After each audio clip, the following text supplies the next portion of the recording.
Hello കൂട്ടുകാരെ, ഞാനിന്ന് വന്നിരിക്കുന്നത് ഒരു കഥയുമായിട്ടാണ്.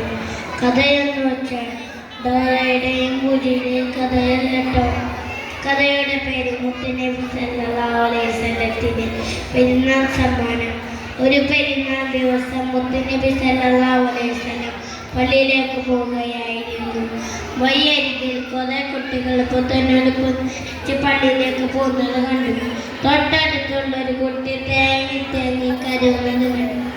അത് കണ്ട മുത്തുനബി സല്ലല്ലാഹു അലൈഹി വസല്ലം കുട്ടിയോട് ചോദിച്ചു, മോനെ മോനെ, നീ എന്തിനാണ് കരയുന്നത്? അപ്പോൾ കുട്ടി പറഞ്ഞു, നബിയെ നബിയെ, എനിക്ക് ഉപ്പയില്ല, പുത്തനെടുപ്പില്ല, പുത്തനെടുപ്പ് വാങ്ങി തരാൻ ആരുമില്ല.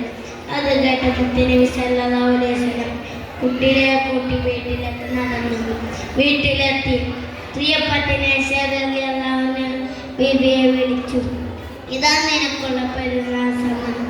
ഈ കുട്ടിനെ കുളിപ്പിച്ച് പുത്തനെടുപ്പ് ധരിപ്പിച്ച് അത്തവും ഖുഷിന്റെ കൂടെ പള്ളിയിലേക്കാക്കൂ.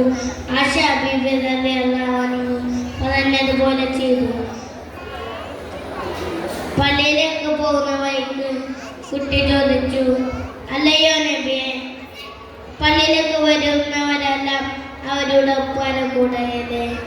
പള്ളിയിലേക്ക് വരുന്നവരെല്ലാം എൻ്റെ ഉപ്പയോട് ചോദിച്ചാണ് എന്ന് പറയുന്നു. ഞാൻ ആ മിമ്പറിലുണ്ടാവും, അതാണ് നിന്റെ ഉപ്പാന്ന് പറഞ്ഞാൽ മതി. അത് കേട്ട കുട്ടി സന്തോഷത്തോടെ തുള്ളിച്ചാടി. ഉപ്പയില്ലാത്ത കുട്ടിനോട് കാണിച്ച കരുണയും നമ്മളെ ജീവിതത്തിൽ പ്രകടിപ്പിക്കണം. അനാഥ കുടുംബങ്ങളെ മുന്നിൽ വെച്ച് സ്വർണ്ണമുനികളെ ലാളിക്കരുത്. പഠിപ്പിച്ച മുത്തുനബി സല്ലല്ലാഹു അലൈഹി വസല്ലമയെ നമുക്ക് മാതൃകയാക്കാം. അല്ലാഹു തൗഫീഖ് നൽകട്ടെ. ആമീൻ. അസ്സലാമു അലൈക്കും.